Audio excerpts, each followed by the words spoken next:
Ladies and gentlemen, hear me once. You were broken. You were the clay shattered by betrayal. You were the vessel marred by rejection. The flame in your soul flickered beneath the storm of life. You wept in silence.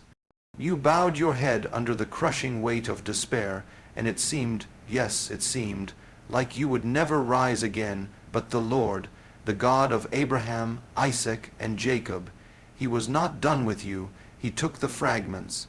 He took the tears, He took the wilderness, and with His own hand He rewrote the story.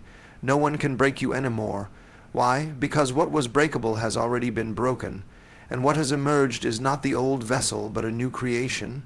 The enemy had your name marked, but God rewrote your name in the Lamb's book of life.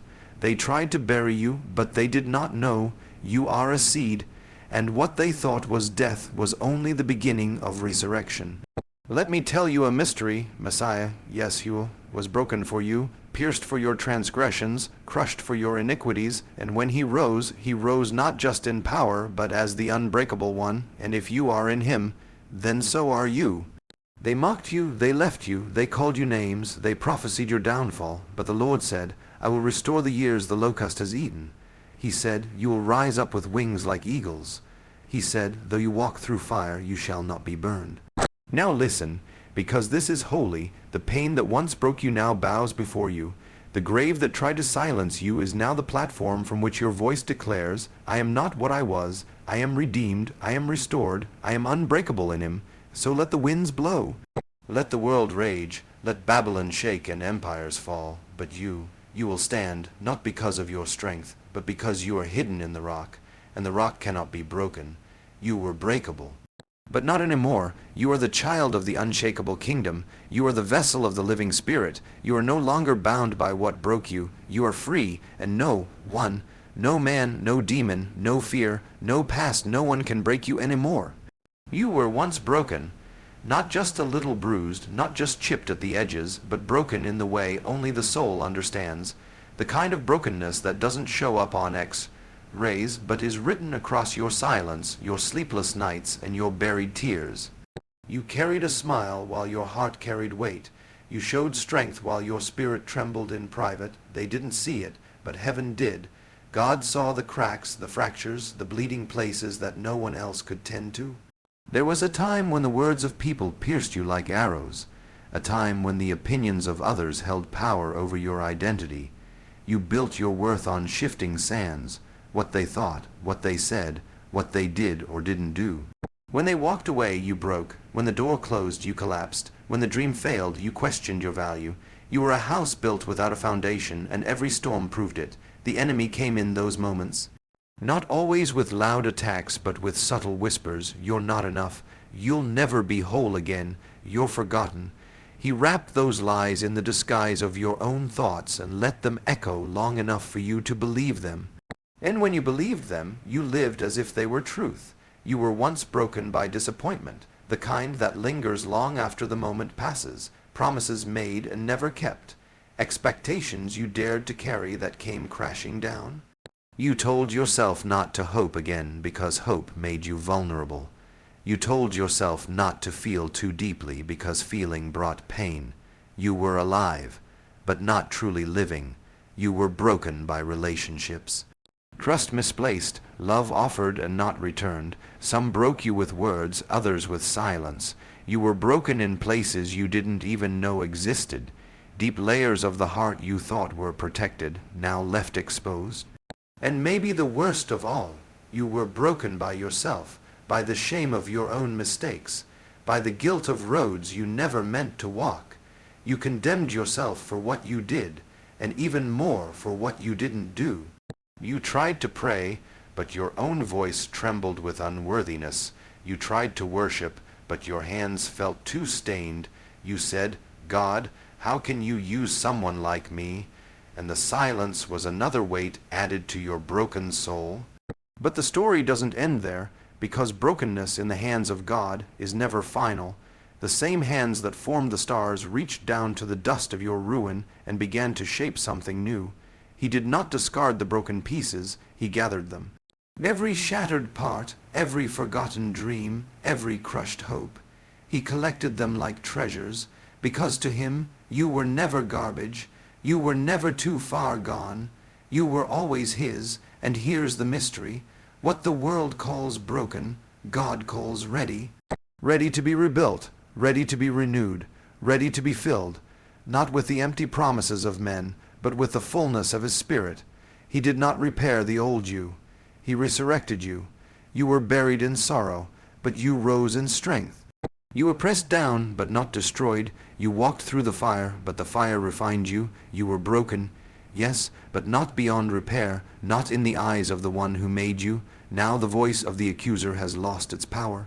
The voices that once broke you now bounce off the armor God has wrapped you in. Your value no longer comes from them. It comes from him. You don't bow to their rejection because you stand in his acceptance. You don't fear the breaking anymore because you know what it taught you, that even in your weakest hour God was faithful. You were once breakable, but you're not that person anymore, because you met the one who doesn't just fix broken things, he transforms them. He turned your ashes into beauty. He turned your mourning into dancing. He turned your weakness into a testimony. You were once broken, but not anymore. The stone that was rejected has become the cornerstone. This is not just a verse in Scripture. It is the pattern of God. It is the divine reversal, the sacred irony that heaven weaves into the lives of those it chooses and redeems. Rejection in the hands of man is meant to discard, to diminish, to declare someone unworthy. But rejection in the hands of God becomes placement, placement for purpose, for elevation, for eternal destiny. What was cast aside by others, God sets in place as the foundation of something far greater than anyone could have imagined. They said you were not enough. They looked at your weakness, your flaws, your story, and they walked away. People passed you over. Family misunderstood you. Friends forgot you. Systems overlooked you. You gave your best and still weren't chosen. You opened your heart and it was left empty. You gave your trust and it was betrayed. And over time, you started to believe the lie that rejection defines you. That if they didn't choose you, it must mean you're not valuable. That if they rejected you, there must be something wrong with you. But that was never the truth, because God saw you the entire time. When others dismissed you, he watched. When they walked past, he stopped. When they ignored your worth, he called you by name. He took the stone that the builders, the world, the voices of power, the crowd, rejected and said, "This is the one I will build with." You were never disqualified. You were never forgotten. You were being set apart. Think of David, the youngest, left in the field, not even invited to the anointing, rejected by man, but chosen by God. Think of Joseph, thrown into a pit by his brothers, sold as a slave, forgotten in prison. Rejected by family and society, but elevated to the right hand of Pharaoh. Think of Esther, an orphan girl in exile, unseen in the crowd, until God raised her for such a time as this. And think of Messiah himself, Yeshua, the one who came to his own, and his own received him not. The world crucified him, but God exalted him. The ultimate stone rejected became the cornerstone of salvation. You see, rejection does not disqualify you. It positions you. It removes you from where you don't belong so God can place you where you were always meant to be. It strips away the illusions of false approval, so your identity is no longer tied to human applause but to divine purpose. It breaks your dependence on man and anchors your soul in God. You were not rejected because you were worthless. You were rejected because you carry something too sacred to fit in with what is common. You were not passed over because you had nothing to offer. You were passed over because God was reserving you for something higher. He could not allow you to be built into the walls of someone else's small plan. You were chosen to be a cornerstone in his design. And what is a cornerstone? It's the first stone laid, the stone that sets the alignment. The stone that bears the weight. It is not decoration, it is foundation. It is not praised, but it is essential. Without it, nothing stands. You've carried the weight of rejection, but now you will carry the weight of calling. You've stood alone, but now you will stand strong. What man said you could never be, God has already declared you are. What the world threw away, heaven has enthroned. You are not the label they gave you. You are not the mistake they remembered. You are the vessel God has chosen. You are the one He is building with. The pain of rejection no longer defines you. It refined you. It prepared you. It cleared the path for you to step fully into who you were created to be. No longer seeking permission, no longer waiting for validation. You are no longer the stone cast aside. You are the cornerstone set in place by the hand of the master builder. Let the voices fall silent. Let the memories lose their sting. Let the past no longer echo with shame. You are not what they saw. You are what God sees, and what He sees is chosen, established, immovable. The stone that was rejected is you, and now you are the cornerstone, from the wilderness to the promised land. This is not just a journey of a people long ago. It is the pattern of your life. The wilderness is not a punishment. It is not the evidence of God's absence.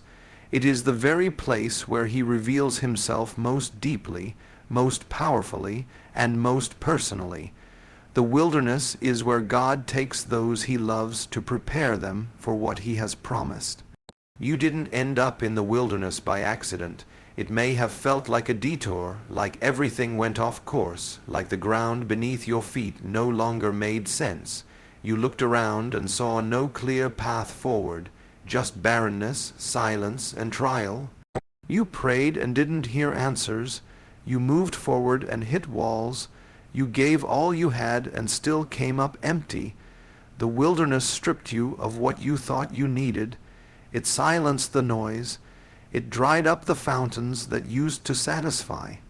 But in that dry place, God was doing His deepest work, because the wilderness is not a place of death. It is the place of becoming. Look back. The Israelites came out of Egypt with freedom, but Egypt was still in their hearts. They had to pass through the wilderness to be transformed, to be made ready to inherit the land. Freedom from slavery was only the beginning. The wilderness would teach them how to be a people of covenant, a people of trust, a people who no longer depended on Pharaoh, but on the God of Abraham, Isaac, and Jacob. And you've had your Egypt too. Bondage, oppression, fear, cycles of sin. You came out with scars, with broken memories, with questions you couldn't answer. But God didn't lead you straight into the blessing. He took you into the wilderness. Not to destroy you, but to detox you, to pull Egypt out of your heart, to teach you how to walk by faith and not by sight, to bring you to the place where manna would become enough, where His word would become your bread, where His presence would be your compass. You see, in the wilderness, the masks fall off. There is no pretending in the desert. You discover what you really believe. You face the idols you didn't know you carried. You confront the lies you've lived under. The wilderness has a way of revealing what you trusted in more than God. And then, in that exposed place, He meets you, not with condemnation, but with covenant. Not with wrath, but with whisper. It was in the wilderness that God spoke to Moses. It was in the wilderness that Elijah heard the still small voice. It was in the wilderness that John the Baptist was formed. Even Messiah, before stepping into His public ministry, was led by the Spirit into the wilderness, to overcome, to be proven, to emerge in power. So don't curse your wilderness. Don't despise the lonely seasons, the silent years, the in-between places. That's where God builds foundations. That's where He rewrites your identity, not as a slave to your past, but as a child of promise. That's where He teaches your hands to war and your heart to rest. That's where the fire falls, not on the mountaintop of comfort, but on the altar built in the desert. Yes, the wilderness tested you, it stretched you, it made you want to give up more than once, but you didn't die there, you didn't stay there. The wilderness was not your grave. It was your furnace, and you are coming out refined, stronger, wiser, holier, hungrier for the things of God and less entangled in the things of man. Now the promised land awaits, not just a physical blessing, but a place of fulfillment, of calling, of divine appointment. You were not just saved from something, you were saved for something. The land flowing with milk and honey is not just abundance. It is purpose, it is assignment, it is the fulfillment of what God whispered to you when you could barely stand.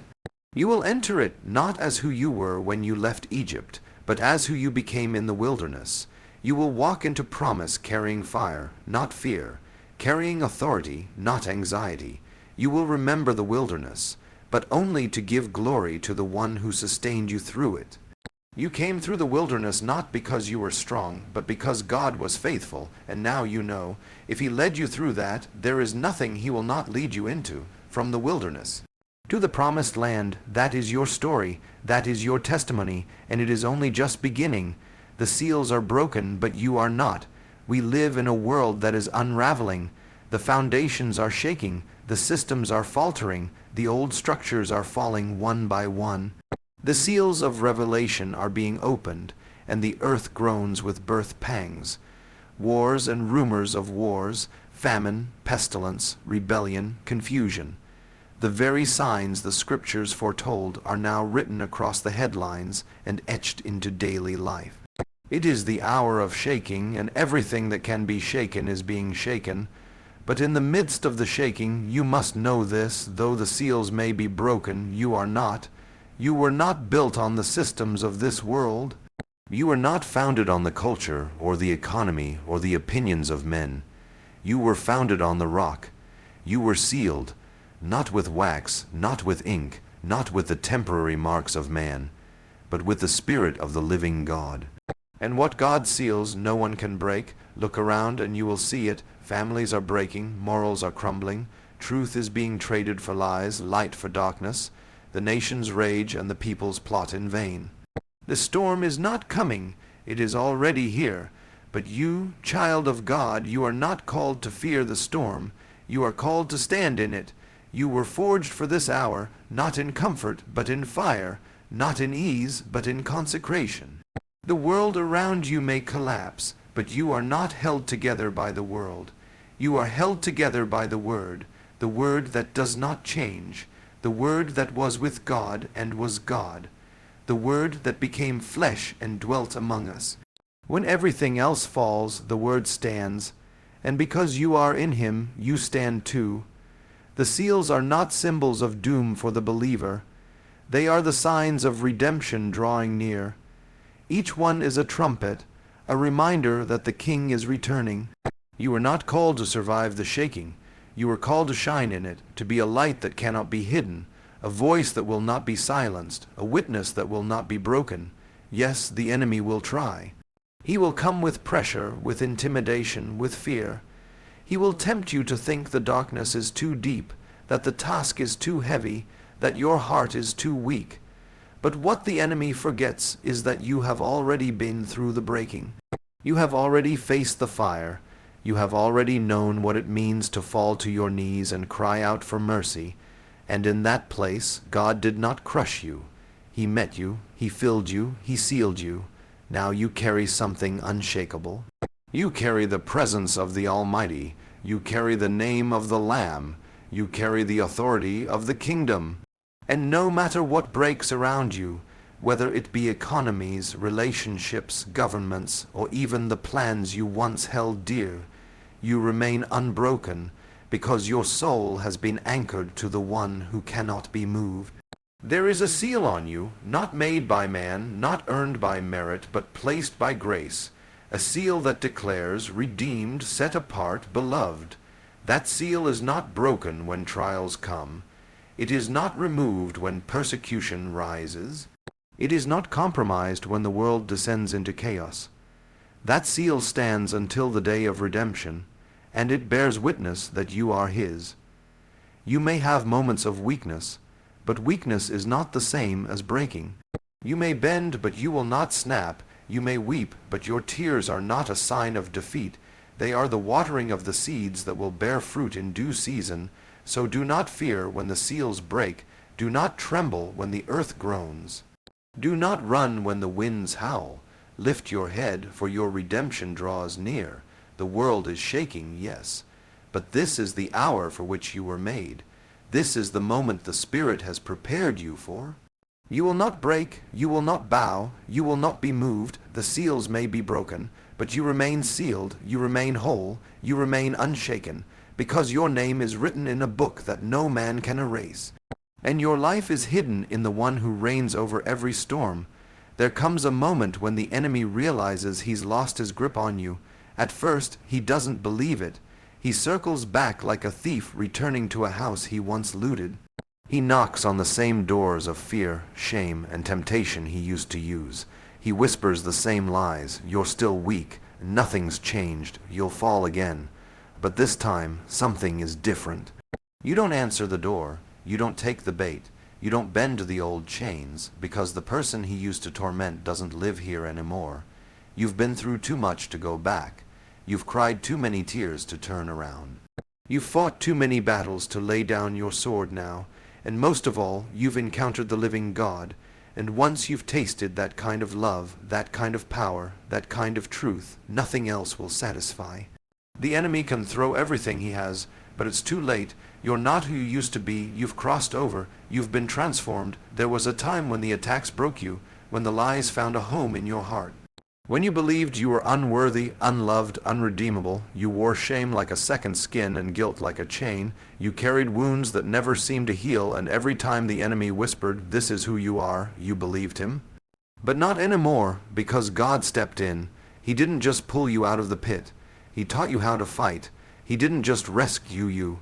He restored you, and in restoring you, he revealed your authority. You learned to speak the word, not just read it. You learned to pray with fire, not just with form.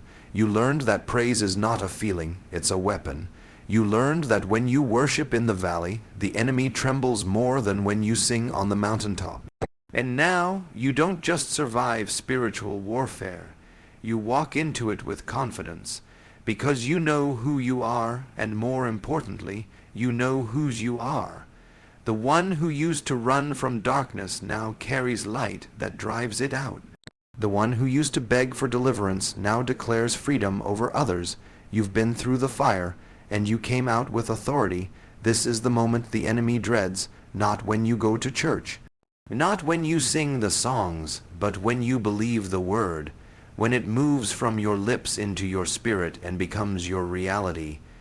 When you walk into a room and atmospheres shift, not because of your talent or title, but because the Spirit of God rests upon you.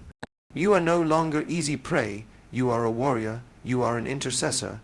You are a watchman on the wall. You are one who carries the scars of battle and the oil of victory. The devil sees you now and recognizes the mark of the blood. He sees the fire in your eyes. He hears the authority in your voice. He knows it's too late to stop what God has begun in you. You've become the threat. The same enemy that once tormented you now fears your prayers. The same spirits that tried to silence you now tremble when you speak, because you carry resurrection power. You carry the same Spirit that raised Jesus from the dead. You carry heaven's agenda in your mouth and kingdom authority in your steps. So when the enemy tries to come back around, when he tries to resurrect old fears, old wounds, old temptations, you don't have to engage, you don't have to explain, you don't have to argue. Just remind him it's too late.